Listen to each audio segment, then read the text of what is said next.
आदाब, नमस्कार, जय हिंद, सत श्री अकाल। आज हम मुखातिब हैं पंजाब के चीफ सेक्रेटरी, यानी दूसरा सीएम कह सकते हैं जिसे चीफ सेक्रेटरी मीन्स सीएम ही होता है, श्री अनुराग वर्मा जी से। एक बात हम अनुराग साहब को ये ज़रूर बता दें कि ये बात जो हम कहने जा रहे हैं 2-4 मिनट के लिए, उसमें हमारा कोई पर्सनल एजेंडा नहीं है, कोई पर्सनल मोटिव नहीं है। हम कुछ बातें हैं जो आपको याद दिलाना चाहते हैं, जो आप अपने व्यस्त जीवन मसरूफ होने के कारण शायद याद नहीं रख पा रहे। मैं अपने सामीन को ये बताना ज़रूरी समझूंगा कि मैं अनुराग वर्मा से क्यों बात कर रहा हूं। मेरा अनुराग वर्मा से बहुत गहरा नाता है, बहुत गहरा रिश्ता है अगर माना जाए। और ये भी सच है कि अनुराग वर्मा जी को मेरे से कोई सरोकार नहीं, उनको कुछ नहीं इस चीज़ से मतलब कि मैं कौन हूँ, क्या हूँ, कैसा हूँ, कब हूँ, कहाँ हूँ, कोई सब मतलब नहीं। और बड़े आदमी हैं, बड़ी सोच है, होना भी नहीं चाहिए।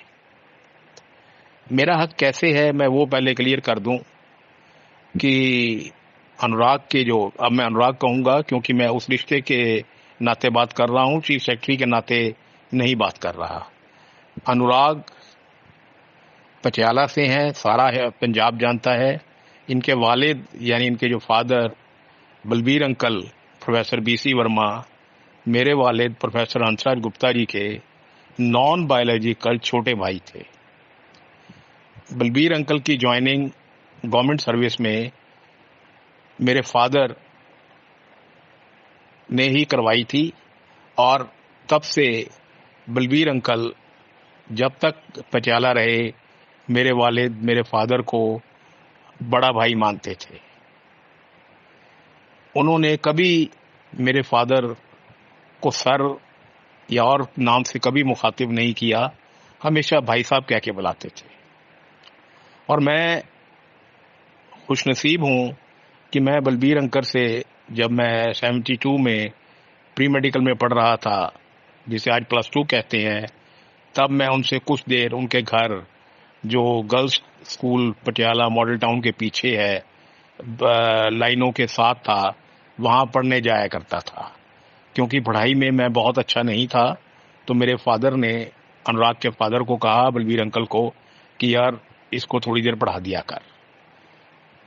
तो मैं और भी उनके नज़दीक हो गया जब मैं मेडिकल कॉलेज में गया, और उसके बाद भी मैं हमेशा बलबीर अंकल से मिलता रहता था। अब बात कहाँ से कहाँ आती है, बात यहाँ आती है कि अनुराग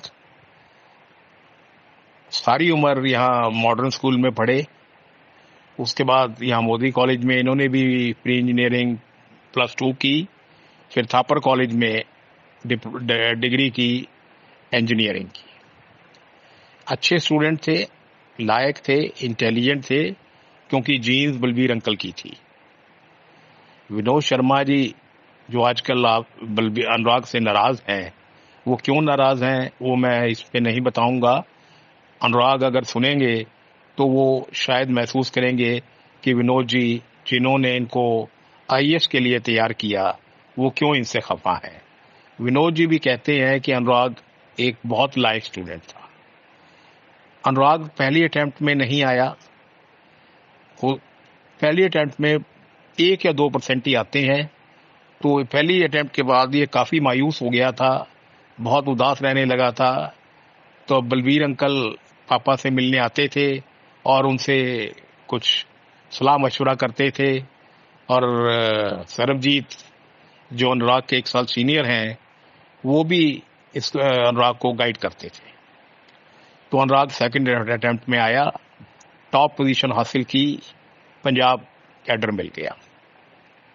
पटियाला अर्ली स्टेजेस में शायद पोस्टिंग रही हो, जहाँ तक मेरे को याद है उनकी पटियाला कभी पोस्टिंग नहीं रही। अब एक फोटो हम दिखा रहे हैं, ये फोटो अभी कल का ही है कि जिसमें दिखाया गया है कि अनुराग वर्मा बतौर चीफ सेक्रेटरी अपनी शरीके हयात अपनी वाइफ के साथ यहाँ आए पटियाला एक पर्सनल फंक्शन में। वो मैं नहीं बताऊंगा क्या फंक्शन था, क्योंकि पर्सनल बातें पर्सनल ही रहनी चाहिए। फिर आप लाइब्रेरी गए वहाँ देखने। अच्छा किया अनुराग, आप गए वहाँ, क्योंकि आईएएस की ट्रेनिंग जब आईएएस के लिए तैयार हो रहे थे तब यकीनन आप लाइब्रेरी जाया करते थे, रहे होंगे, वहाँ पढ़ते होंगे बैठ के, वहाँ से बुक्स हासिल की होंगी, और उस लाइब्रेरी का आपकी ज़िंदगी में एक बहुत बड़ा मकाम है। अनुराग साहब, अगर आप बतौर विजिटर गए हैं वहाँ, देखने गए हैं, और कुछ वैसे वर्कर्स को उपदेश दे दिया, ये बता दिया कि ये बुक्स अच्छी होती हैं, इनको कायदे से रखिए, तो शायद आपकी विजिट एक महज विजिट ही रह जाएगी, जैसे अक्सर होता है। अनुराग साहब, इस शहर का आपके ऊपर बहुत कर्ज है। कर्ज तो खैर अनुरुद्ध तिवाड़ी के ऊपर भी था, कर्ज तो खैर सरबजीत के ऊपर भी था, लेकिन उन दोनों ने कोई कर्ज उसका अदा नहीं किया। आप अभी पावर में हैं, चीफ सेक्रेटरी हैं पंजाब के, आपके ऊपर एक जिम्मेवारी बनती है इस मिट्टी की कि इस मिट्टी का कर्ज अदा करें। लाइब्रेरी आप जहां गए थे, बहुत बुरी हालत है सर, बहुत खस्ता हालत है सर, तरस आता है। उसका कुछ कीजिए, उसको रेनोवेट कराइए, उसको अपडेट कीजिए। फिर साथ में उसके एक ऑडिटोरियम है। कुछ नहीं हो रहा सर, बातें हो रही हैं, प्रपोजलें बनती हैं, चाय की मीटिंगें होती हैं, अखबारों में खबरें आ जाती हैं, लेकिन होता कुछ नहीं है सर।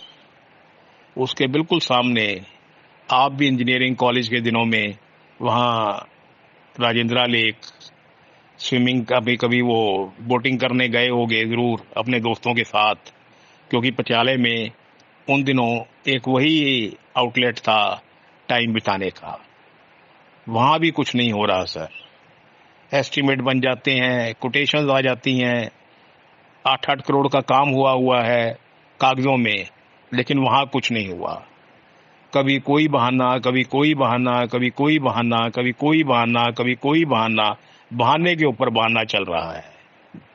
मैं बहुत ज़्यादा तो नहीं चाहूँगा कि आप ये करें वो करें, लेकिन ये दो चीज़ों से जिनसे यकीनन आपका रिश्ता रहा है, आप उनसे वाबस्ता रहे हैं, पर्सनल इंटरेस्ट लेके करवाइए। ये मत सोचिए वो पटियाले का कोई एमएलए या वजीर करेगा। वो सब तभी करते हैं सर जब उनको मतलब होता है। हिंदुस्तान का पॉलिटिशियन चाहे किसी भी पार्टी से हो, बहुत खुदगर्ज और बहुत कमीना होता है।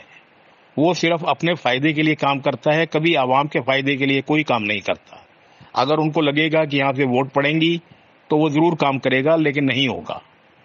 अभी 2.5-3 साल में कुछ नहीं हुआ सर। अनुराग, मैं फिर आपसे हाथ जोड़ के गुजारिश करूंगा, मेरे खिलाफ, क्योंकि मैं सच कह रहा हूं, जो आप एक्शन लेना चाहें ले लीजिए, आपको खुली छूट है। मैं जिंदगी में असूलों के साथ जिया हूं, असूलों के साथ ही रहूंगा। तो अगर आप कुछ कर सकें चीफ सेक्रेटरी के तौर पर, तो यकीनन आपकी आत्मा के ऊपर थोड़ा सा बोझ कम हो जाएगा। अगर आप नहीं करेंगे तो कोई बात नहीं, कोई फर्क नहीं पड़ेगा। आप भी चंडीगढ़ रिटायर होने के बाद गोल्फ वोल्फ खेल लिया करना, जो कि हर एक आईएएस अफसर करता है। वक्त गुजारने का बहुत अच्छा तरीका होता है वो। देखिए, आप लोगों की यादों में रहना चाहते हैं या गोल्फ हाउस में रहना चाहते हैं। All the best. Thank you.